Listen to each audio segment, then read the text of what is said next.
If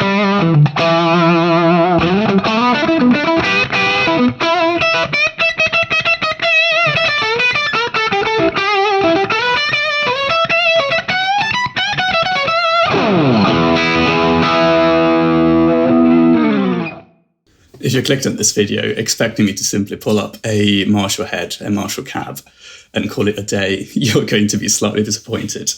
But if you're in for a bit more of a deep dive and a much nerdy approach to Angus's tone, then this might be the video for you. I'm going to start by saying that I'm not an expert in compression, in wireless systems, or in EQ.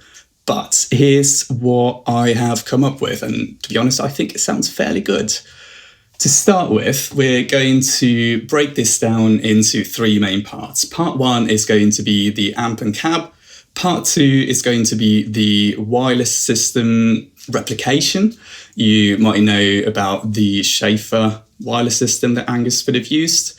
And lastly, the third part is going to be an EQ, sort of what they would have done in the studio. Start with amp-wise, we've got a 1959 SLP treble. If we move to the ideal tab, what Angus would have done is switch off clip the bright cap on his Marshall heads. What I've found is that it actually gets us closer if we simply reduce the value of the bright cap. And on the Fractal, it can be done here. This is the value that I ended up using. And here are the settings for the amp. The cabinet that I'm using is a 4x12 1960 TV. We're using two different microphones on this. What they would have done in the studio is use two different Neumann mics. There's only one condenser that comes stock in the Dynacap section of the Fractal. So I've decided to use a condenser and a ribbon. Let's just listen to each one of them soloed out. Here's the condenser. And here's the ribbon mic. Once again together.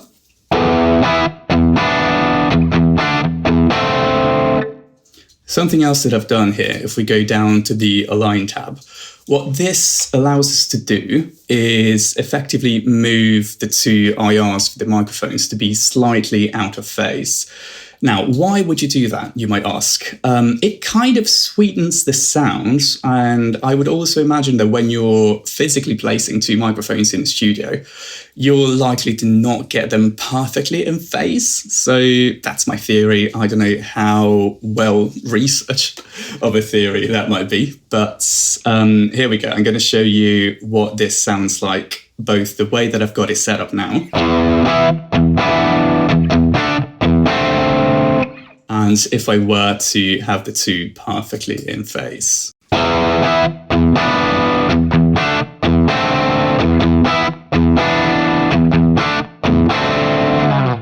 And back to the original setting we had.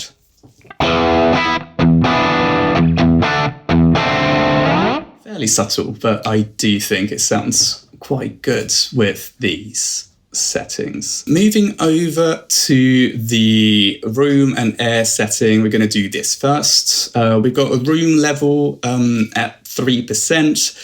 I'm fairly sure everything else on here is stock. I've just changed this to the room shape rather than the whole.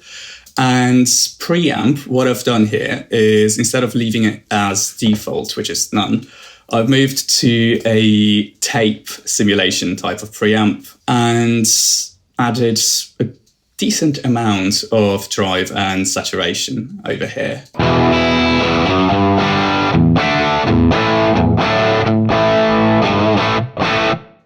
So this pretty much covers what we're doing with the first cabinet.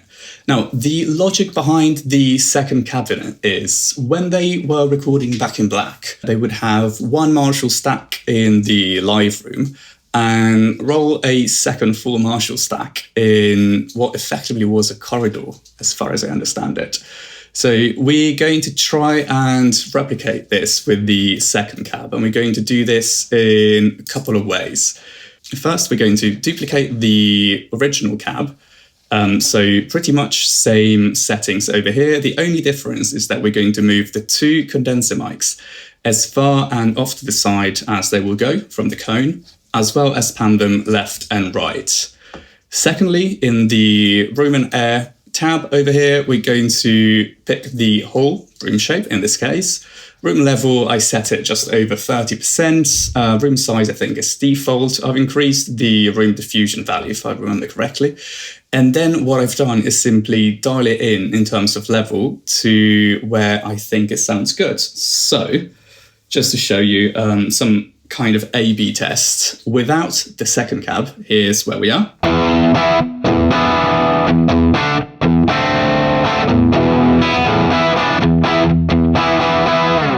And with the second cab. I'm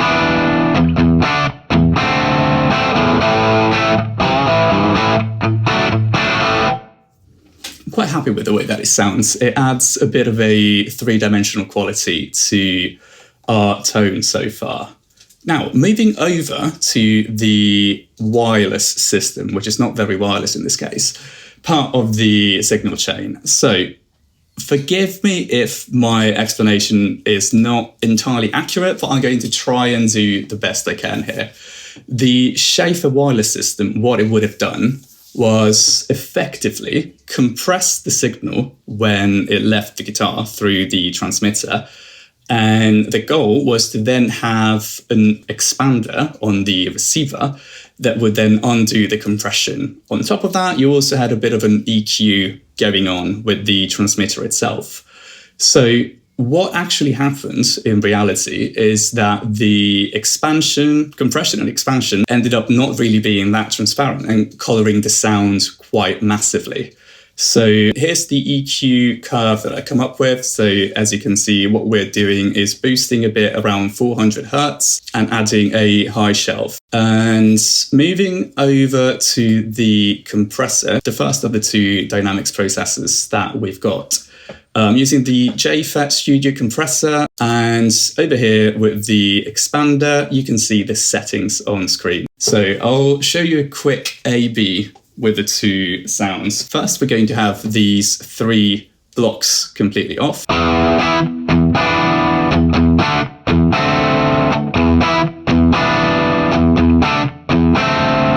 On.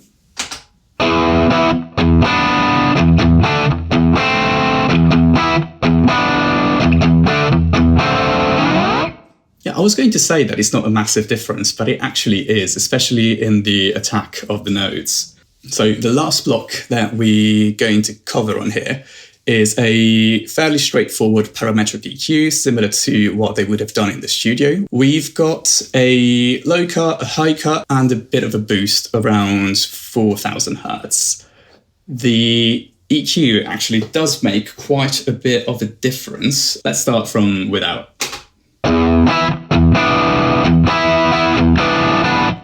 And with. What they also would have done in the studio, at least from what I've read, is that sometimes they would feed the sound from the studio monitors, from the speakers, back into the control room and record that in order to add a bit of more room ambience.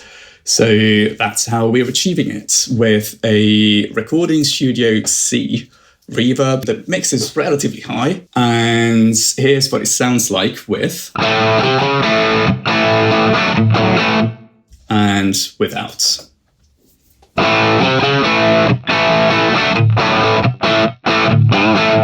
There you have it. The last thing that I want to do is I've got a telly, obviously not the right guitar, but with TV Jones pickups. Let's see if we switch off the wireless system simulation, which Malcolm would not have used, if that gets us into some Malcolm Young territory.